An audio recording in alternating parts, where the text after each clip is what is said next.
हम सबकी कामना होती है। हम वो प्राप्त करना चाहते हैं जो आज तक कभी प्राप्त नहीं कर पाए, वो पाना चाहते हैं जो आज तक कभी नहीं पा सके, वो अपने पास रखना चाहते हैं जो आज तक कभी हमें नहीं मिला। अब ये सब किया कैसे जाए? यदि आप वो प्राप्त करना चाहते हैं जो आज तक कभी कर नहीं पाए, तो आपको वो करके दिखाना होगा जो आज तक आप कभी करके ना दिखा पाए। वो प्रयास करने होंगे जो आज तक कभी नहीं किए, वो परिश्रम करना होगा जो आज तक कभी नहीं किया। तभी आपको वो मिलेगा जो आज तक कभी नहीं मिला। क्योंकि जैसे बीज आप बोओगे वैसे ही अंकुर आप पाओगे। आइए और मेरे साथ प्रेम से कहिएगा, राधे राधे।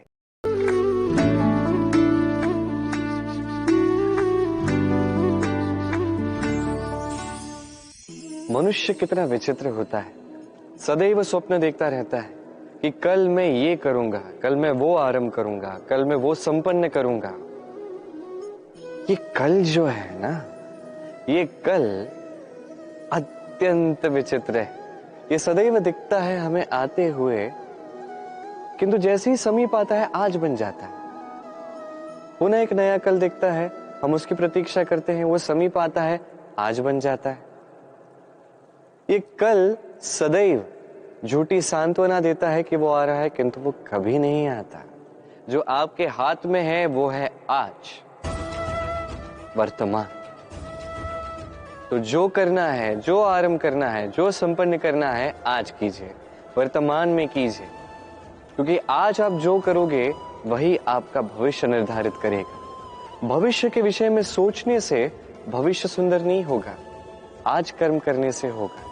तो आज वर्तमान में जीवन जिए, कर्म करें और मेरे साथ प्रेम से कहें, राधे राधे।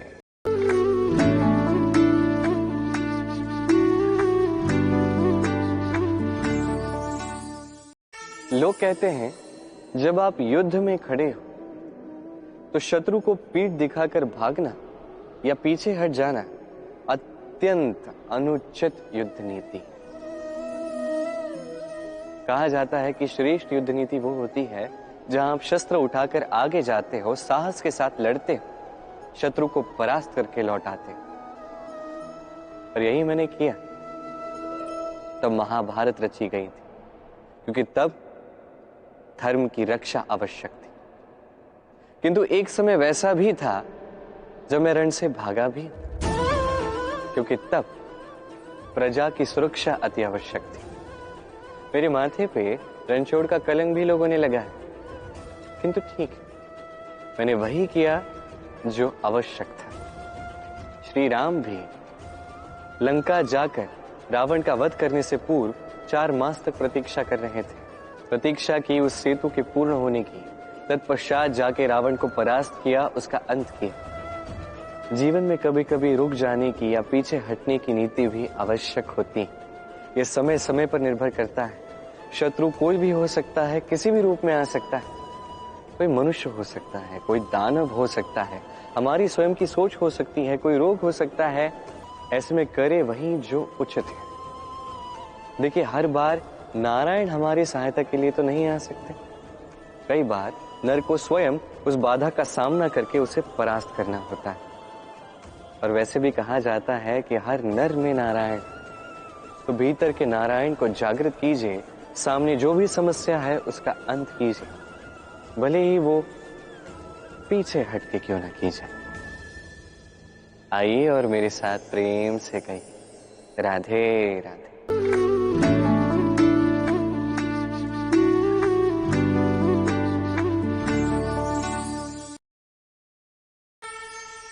मनुष्य सत्य का बोध पाने के लिए तरसता है, सदैव प्रयास करता है। जन्म से ही उसके मन में ये इच्छा जागृत होती है कि वो सत्य क्या है जानना चाहता है। अब ये इच्छा, इसे पूर्ण कैसे किया जाए? किसी को लगता है कि ज्ञान अर्जित करने से ये इच्छा पूर्ण हो सकती है, तो कुछ लोग ज्ञान के पीछे भागते हैं। कुछ सोचते हैं कि ये इच्छा पूर्ण की जा सकती है धन और शक्ति द्वारा, तो कुछ धन और शक्ति प्राप्त करने में लग जाते हैं। तो कुछ सोचते हैं कि भीतर के मंथन से यह संभव होगा। अब ये सत्य है कि मंथन से अमृत भी पाया जा सकता है, किंतु उसके लिए मतने के लिए एक उचित दिशा में अग्रसर होना होगा, उचित संयम पर आगे बढ़ना होगा और अनावरत रूप से आगे बढ़ना होगा, तभी यह संभव है। किसी वाद्य यंत्र की बात करते हैं, उससे सुर तभी निकलता है जब उसकी तार को ठीक से कसा जाता है। यदि अधिक कस दोगे तो तार ही टूट सकती है, यदि ढीला छोड़ दोगे तो उससे उचित प्रकार से सुर नहीं आता। स्मरण रखिए एक अत्यंत महत्वपूर्ण बात, सत्य को प्राप्त करने का प्राथमिक आधार है अनुशासन।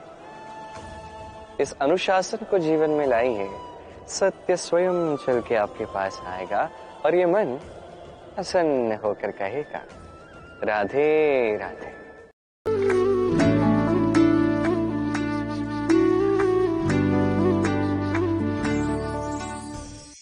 आकांक्षा महत्वाकांक्षा कब बन जाती है पता ही नहीं चलता। अब इसका परिणाम क्या हो सकता है ये भी हमें समझ नहीं आता। आज मैं आपको बताता हूं। कोई भी व्यक्ति सबसे अधिक हानि का सामना वही कर सकता है जहां उसे लगता है कि वो सबसे अधिक सुरक्षित क्षेत्र में रहता है। उसे लगता है कि वो वहां सुरक्षित है, वो असावधान हो जाता है और तभी उसे जीवन की सबसे बड़ी हानि का सामना करना पड़ता है। कंगाल होने की स्थिति, ये संभावना व्यक्ति पे तभी आती है जब उसके पास अधिकतर धन हो और वो उससे भी अधिक धन अर्जित करने की चेष्टा में लगा है, और अधिक धन प्राप्त करने की इस चेष्टा में वो कुछ ऐसा कृत्य कर जाता है कि उसे अपना सारा धन गंवाना पड़ जाता है। एक रचनाकार स्वयं अपनी प्रतिभा का अंत कर देता है कई सारे कार्य अपने सर पे लेने के पश्चात। एक अत्यंत महत्वपूर्ण बात स्मरण रखिएगा। देखिए, आज आप जहां भी हैं, जो भी है, जिस भी स्थान पर है, इसके पीछे बहुत बड़ा योगदान आपकी महत्वाकांक्षाओं का है। पर स्मरण रखिए, आपको सीखना होगा कि कब और कैसे इन महत्वाकांक्षाओं पर पूर्ण विराम लगाना है, क्योंकि ये अत्यंत आवश्यक है। आइए और मेरे साथ प्रेम से कहिए राधे राधे।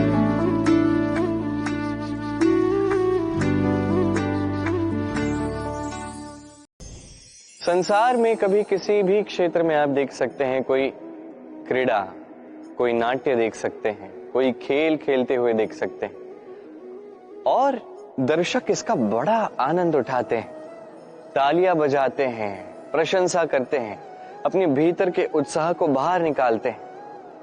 किसे देख के? उन खिलाड़ियों को देख के जो खेल खेल रहे हैं, है ना? किंतु कई बार ये खिलाड़ी ही उस खेल का इतना आनंद उठा नहीं पाते, क्योंकि ये दब जाते हैं उनकी चाह के नीचे। जीतने की चाह, प्रथम क्रमांक पर आने की चाह, प्रतिस्पर्धा में सबसे आगे रहने की चाह उन्हें आनंद उठाने ही नहीं देती। इसलिए तो कभी कभी इन खिलाड़ियों से कहीं अधिक आनंद एक साधारण दर्शक उठा पाता है, जबकि खेल तो खिलाड़ी ही रहे। मैं ये नहीं कह रहा कि ये चाह, ये महत्वाकांक्षा अनुचित है, नहीं, किंतु इसके साथ उस खेल का, उस कृत्य का अनुभव लेना अत्यंत आवश्यक है। उसका आनंद उठाइए, वो उत्साह जो आप अनुभव करते हैं उसे जी, ये आवश्यक है। देखिए, सत्य कहूं तो ये आपका अधिकार भी है। आप कर्म कर रहे हैं तो उसका फल भी तो आपको मिलना चाहिए। अब मिल रहा है तो आपको उसे अनुभव भी तो करना चाहिए। यही कीजिए, जीवन में सफलता और असफलता ये आते जाते रहेंगे। जब सफलता आएगी तो आनंद मनाइए, जब असफलता आएगी तो शिक्षा प्राप्त कीजिए, सफलता आपके पास पुनः लौट कर आएगी। और ये मन, आप तो जानते हैं, ये मन प्रसन्न होकर कहेगा राधे राधे।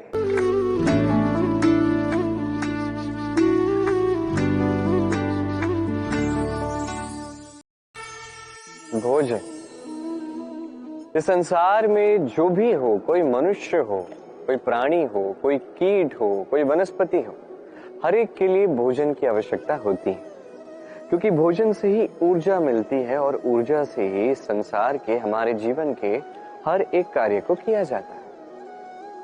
अब एक वो ऊर्जा भी होती है जो ठंड की ऋतु में हमें सूर्य से मिलती है, और एक वो ऊर्जा होती है जिससे भोजन पकाया जाता है, स्वादिष्ट व्यंजन बनाए जाते हैं। अब अत्यंत महत्वपूर्ण है वो व्यक्ति जो भोजन पका रहा है उसकी मानसिक तरंगे, और वो व्यक्ति जो भोजन ग्रहण कर रहा है उसकी मानसिक अवस्था।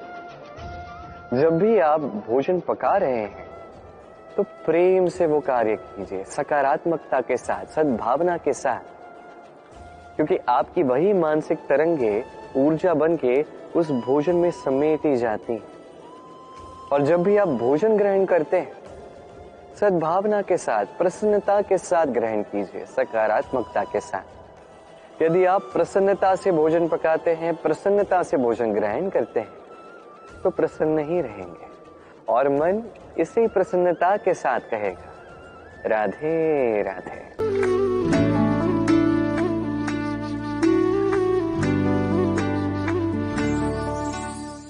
कभी किसी पपीहे को देखें, कहा जाता है कि वर्ष भर में केवल एक बार अपनी प्यास बुझाता है, वो भी आकाश में मंडरा रहे मेघों द्वारा बरसाई गई वर्षा की बूंदों से, और कहीं से वो अपनी प्यास नहीं बुझाता। पूरे वर्ष भरी गर्मी सहता है, भरी सर्दी सहता है, बस एक आस में कि वर्ष में एक बार वो मेघ आएंगे, वर्षा करेंगे और मेरी प्यास को बुझा देंगे। क्या है? विश्वास है। विश्वास ही है कि वर्ष में एक बार वो मेघ आएंगे जो प्यास बुझाएंगे। अब देखिए, सूर्यमुखी का पुष्प रात भर अंधकार से लड़ता है, उसे विश्वास है प्रातःकाल में सूर्य उसे अवश्य दर्शन देंगे। ये विश्वास ही था जो एक छोटी सी नौका लेके मनु निकला और समस्त सृष्टि को प्रलय से बचा लिया। ये विश्वास ही था प्रेम पर जो वानरों और भालुओं की सेना लेके श्री राम ने आक्रमण किया, समस्त वरदानधारी असुरों की, राक्षसों की लंका पर, और विजय भी प्राप्त की। ये विश्वास ही विश्व की आस है। विश्वास कीजिए कि आप सर्वश्रेष्ठ हैं और कर्म करते जाइए बस। इस विश्वास की आस ही आपको प्रतिबल प्रदान करेगी, ये मेरा विश्वास है। आइए और मेरे साथ प्रेम से कहिए, राधे राधे।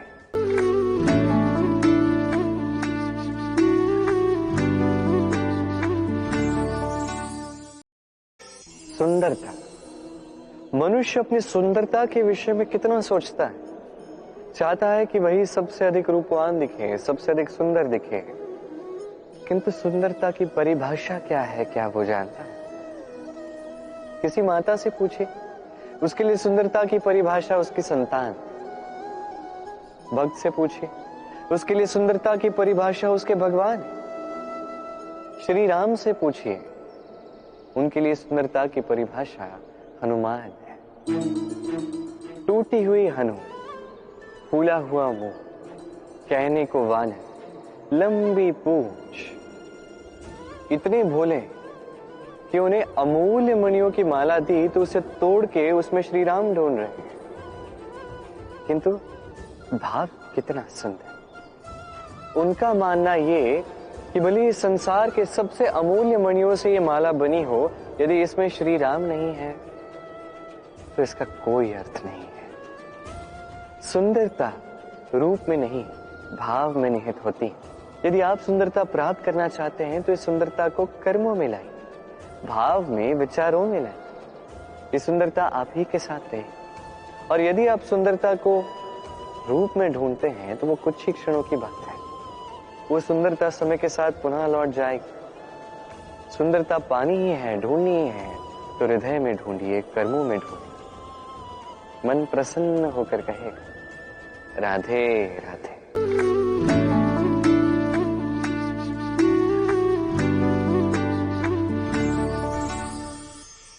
व्यायाम, ये शब्द हम सभी ने सुना है और ये जीवन काल में हमारे साथ ही रहता है किसी न किसी रूप में।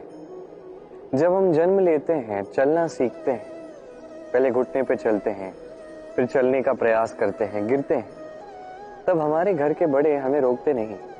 उन्हें ज्ञात है कि संतान ऐसे ही चलना सीखेगी, ऐसे ही उसके पांव और शक्तिशाली होंगे जो उसके लिए आवश्यक है। अब जीवन काल में जैसे हम आगे बढ़ते हैं, व्यायाम भिन्न भिन्न रूप में हमारे साथ रहता है। किंतु क्या आप समझते हैं कि इस व्यायाम का आधार क्या है? क्या आप समझते हैं कि इस व्यायाम का मर्म क्या है? जब भी हम व्यायाम करते हैं, हमारी शरीर की मांसपेशियां टूटती हैं। पहले टूटती है, फिर पुनः उसका निर्माण होता है और श्रेष्ठ और शक्तिशाली मांसपेशियां हमें मिलती हैं। अर्थात व्यायाम सृजन का विज्ञान है। अब ये ज्ञान हमारे लिए आवश्यक भी है। इसलिए जीवन में जब भी कुछ टूट जाए या कुछ छूट जाए तो निराश मत होइएगा, पुनः निर्माण करने का प्रयास कीजिए। और ये सीख आपको मिलेगी किसी पंछी से। जब वर्षा होती है, आंधी आती है, तो पंछी का घोंसला टूट जाता है, परंतु वो हार नहीं मानती।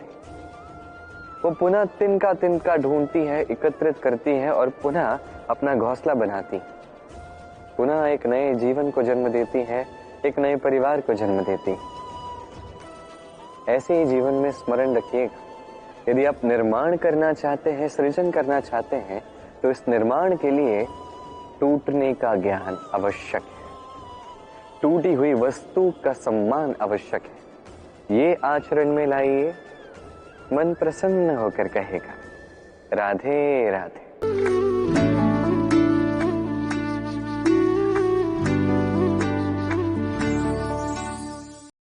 मनुष्य छोटा हो या बड़ा, राजा हो या रंक, हर एक मनुष्य में एक समानता देखने मिलती है। हर एक मनुष्य को अपनी प्रशंसा अत्यंत भाती है। बड़े प्रसन्न होते हैं मनुष्य जब उनकी प्रशंसा होती। और आप किसी से जाके कहिए कि आपकी ये भूल थी, आप में ये कमियां थी, वो सुनने के लिए सज्ज ही नहीं होगा। हर एक मनुष्य सुनना चाहता है कि आपने जो भी किया सर्वोत्तम था। अब आपको एक बात बताता हूं, ये है निंदा, ये है प्रशंसा और ये है सत्य, इन सब से ऊपर। तभी मनुष्य दर्पण देखता है। दर्पण मनुष्य को सुंदर नहीं दिखाता, उसे सत्य दिखाता है, जिससे मनुष्य और सुंदर बनने के लिए प्रेरित होता है। इसलिए दर्पण की आवश्यकता होती है, सत्य जानने के लिए। जीवन में निंदक प्रशंसक से कहीं अधिक महत्वपूर्ण होता है। क्यों?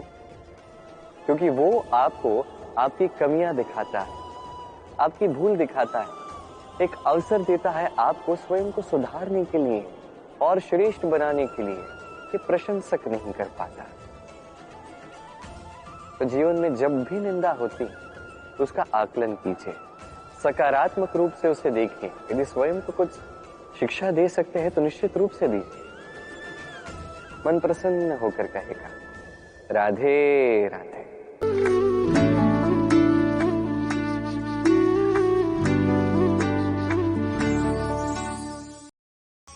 गुरु जो मार्ग दिखाते हैं हमारे जीवन में अत्यंत महत्वपूर्ण, अत्यंत आवश्यक। किंतु कुछ लोगों का मानना यह है कि गुरु की कोई आवश्यकता ही नहीं, क्योंकि सारा ज्ञान जो है वो मनुष्य के ही भीतर होता है। अब प्रश्न ये उठता है कि यदि सारा ज्ञान मनुष्य के भीतर ही है तो गुरु की क्या आवश्यकता है? और जो लोग आज तक गुरु को मानते आए हैं, क्या वो अनुचित है? अब इसका उत्तर मैं आपको दूंगा एक उदाहरण द्वारा। एक लकड़ी जो जलती है, जलने की ऊर्जा उसके भीतर होती है, किंतु उसे जलने के लिए एक बाहरी ज्वाला की आवश्यकता होती है। ये ज्वाला गुरु है। वो ताप जो लकड़ी को जलाता है, वो ताप है गुरु के प्रयास। यदि गुरु ही नहीं रहेंगे, उनके प्रयास ही नहीं रहेंगे, तो वो सारा ज्ञान जो मनुष्य के भीतर है वो व्यर्थ चला जाएगा। यदि आपके जीवन में आपके साथ गुरु हैं, आपका मार्गदर्शन कर रहे हैं, आपके भीतर के ज्ञान को बाहर निकाल रहे हैं, तो उसका सम्मान कीजिए और मेरे साथ प्रेम से कहिए, राधे राधे।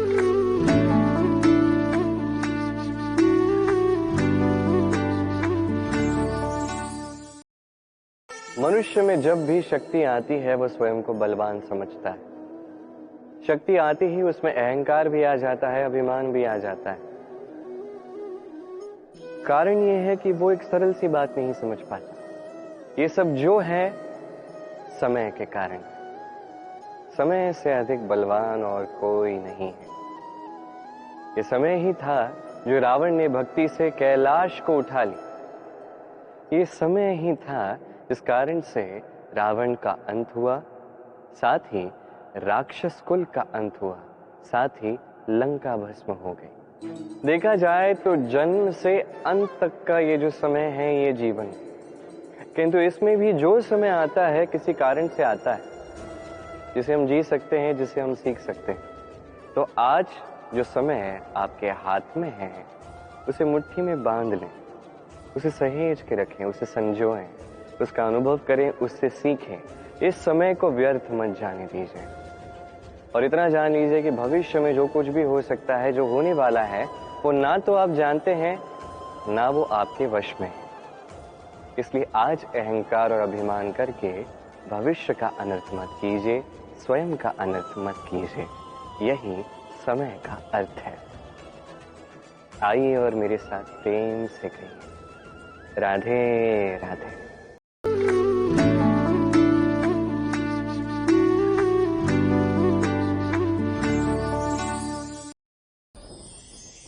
योजना अत्यंत महत्वपूर्ण है हमारे जीवन में, अत्यंत आवश्यक है हमारे जीवन। किंतु योजना कितनी लंबी होनी चाहिए, अर्थात इस योजना के विषय में आपको कितना सोचना चाहिए और कितने आगे के विषय में सोचना चाहिए। अब दूरदर्शिता अत्यंत श्रेष्ठ गुण है मनुष्य में, किंतु दूर की देखने में इतना मत उलझ जाइए कि निकट क्या है ये आप देख ही ना पाए। आज की छोड़ के अब केवल भविष्य के विषय में सोचते रहते हैं, ये अनुचित है। अब देखिए, योजना बनाइए किंतु उससे अधिक रहिए। इस क्षण का कुछ ज्ञात नहीं और आने वाले वर्षों के विषय में हम सोचते जाते हैं।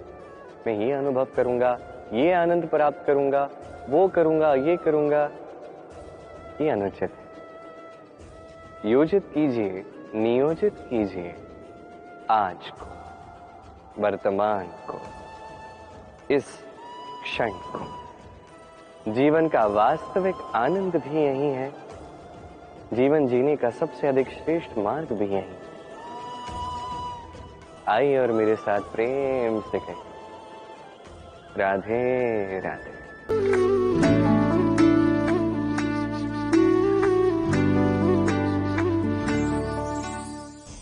आपत्ति आपको त्रस्त करके रख सकती है, परंतु ये आपत्ति हर एक के जीवन में किसी कारण से होती है। ये आपको दिखाती है कि आपकी क्या कमियां हैं, क्यों है। ये आपत्ति वो माध्यम है जिससे आप अपनी दुर्बलता को सबलता में बदल सकते हैं। किसी पुष्प को ही देखिए, एक पुष्प उसकी छाती में जब सुई छेद करके पार हो जाती है, तभी तो हमारे प्रभु के लिए फूलों की माला बनती है। इसलिए कभी भी इस आपत्ति से भयभीत मत होइए, इससे दूर मत जाइए, इसका स्वागत कीजिए। समझिए ये आपत्ति क्यों है। आपत्ति को समझेंगे तभी जीवन को समझ पाएंगे, जीवन को समझ पाएंगे तभी आपत्ति को संपत्ति में बदल सकते हैं। आइए और मेरे साथ प्रेम से कहिए, राधे राधे।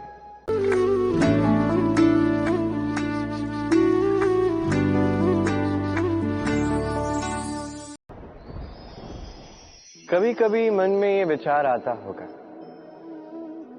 कि ईश्वर ने आज तक इतने अवतार लिए हैं, इतनी बार पृथ्वी पर आए हैं, फिर भी इस संसार में कहीं ना कहीं ये पाप वास करता ही है। इसका कारण क्या है? इसका कारण हम स्वयं हैं। जब भी कोई व्यक्ति संसार का मार्गदर्शन करता है, इस संसार को उचित दिशा दिखाता है, इस संसार का भला करता है, हम उस व्यक्ति को मनुष्य से ईश्वर ही बना देते हैं। उस व्यक्ति का अंत स्वयं हमारे हाथों होता है, क्योंकि वो व्यक्ति वो सांसें नहीं है जो वो लेता है, वो व्यक्ति वो सोच है जो उसने इस संसार को प्रदान की है। हम उस व्यक्ति की सोच का ही अंत कर देते हैं। ये उचित नहीं है। हम उसे प्रभु मान लेते हैं। प्रभु मानने के पश्चात उनसे विनती करते हैं कि हे प्रभु, हमारी सहायता कीजिए। यदि वो प्रभु भी हैं, तो वो पृथ्वी पर आए हैं मनुष्य रूप में। जो कर्म किए, जो शक्ति प्राप्त की, इसी देह से प्राप्त की है, आपको ये समझाने के लिए कि ये आप भी कर सकते हैं। जो भी पुण्यात्मा है, उनके लिए सर्वश्रेष्ठ श्रद्धांजलि यही है कि आप उनके पद चिन्हों पे चलें, ना कि उनके शरणों में गिरें, ना पुष्पों की माला उनके शरणों में लगाएं, अपितु उनकी सोच का अनुसरण करके उस सोच को आगे ले जाएं। ये ना केवल आपके लिए अपितु समस्त संसार के लिए लाभदायक है। तो यही कीजिए और मेरे साथ प्रेम से कहिए, राधे राधे।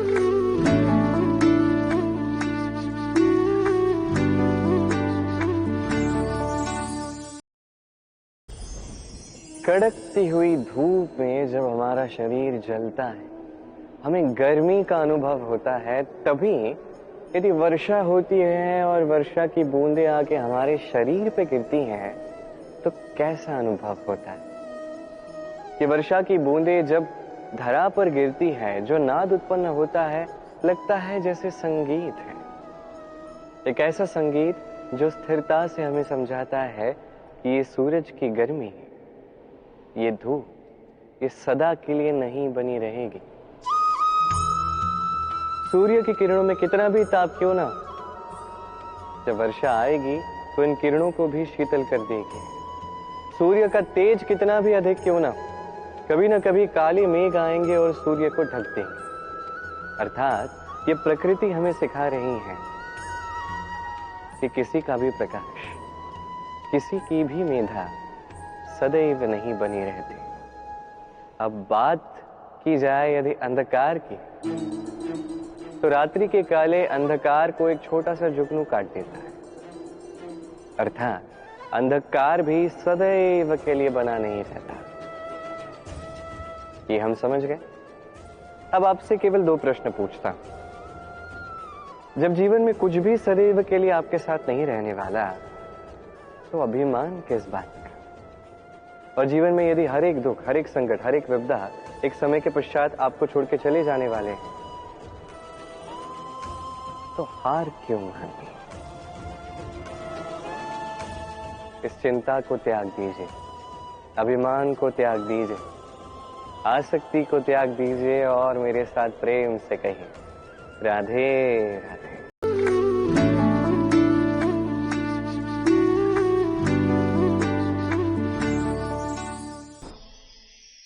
अर्थ, दूसरा पुरुषार्थ।